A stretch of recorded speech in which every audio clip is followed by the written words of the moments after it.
कहानी का शीर्षक, जब ठंड रोई और बारिश थमी नहीं। गांव की ठिठुरती सुबह। पहाड़ों के बीच बसा छोटा सा गांव बरसौली। सर्दियों में आमतौर पर यहां धूप निकला करती थी, लेकिन इस साल कुछ अलग ही हो रहा था। आसमान कई दिनों से धूसर था। ठंडी हवा हड्डियों तक चुभ रही थी और ऊपर से लगातार बारिश। कच्चे रास्ते कीचड़ से भर चुके थे। कच्चे मकानों की दीवारें रिसने लगी थीं। गांव के लोग आग जलाकर बैठे थे, लेकिन गीली लकड़ियां भी ठीक से जल नहीं पा रही थीं। रामदीन का परिवार। गांव के आखिरी छोर पर एक टूटी फूटी झोपड़ी थी। यही घर था रामदीन का। रामदीन एक दिहाड़ी मजदूर। उसकी पत्नी सीता शांत और सहनशील। 2 बच्चे, मोहन 10 साल, गुड़िया 6 साल। झोपड़ी की छत से पानी टपक रहा था। सीता पुराने प्लास्टिक और टीन के टुकड़ों से पानी रोकने की कोशिश कर रही थी। मोहन ठंड से कांपते हुए बोला, अम्मा, आज स्कूल नहीं जाऊं क्या? सीता की आंखें भर आईं। जाना पड़ेगा बेटा। पढ़ेगा नहीं तो हमारी तरह ही रह जाएगा। बारिश का कहर बढ़ता गया। बारिश रुकने का नाम नहीं ले रही थी। तीसरा दिन, फिर चौथा, फिर 5वां। रामदीन को काम मिलना बंद हो गया।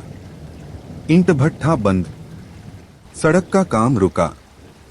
घर में अनाज बस एक दिन का बचा था। रात को सीता ने आधी रोटी बच्चों को दी और खुद भूखी सो गई। रामदीन ने देखा, लेकिन कुछ बोल नहीं पाया। बीमारी की दस्तक। लगातार ठंड और गीले कपड़ों की वजह से गुड़िया को तेज बुखार हो गया। उसकी सांस तेज चल रही थी। सीता पूरी रात उसे सीने से लगाकर बैठी रही। सुबह होते होते बारिश और तेज हो गई। नदी उफान पर थी।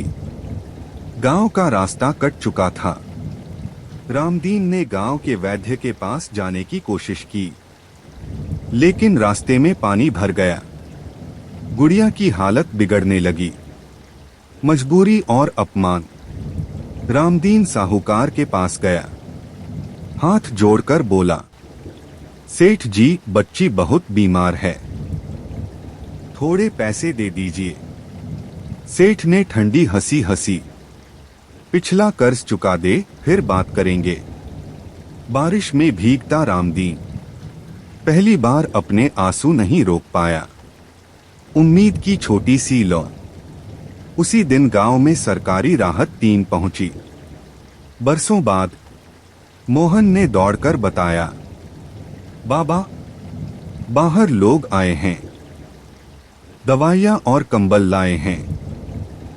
सीता की आंखों में चमक आ गई। डॉक्टर ने गुड़िया को इंजेक्शन दिया।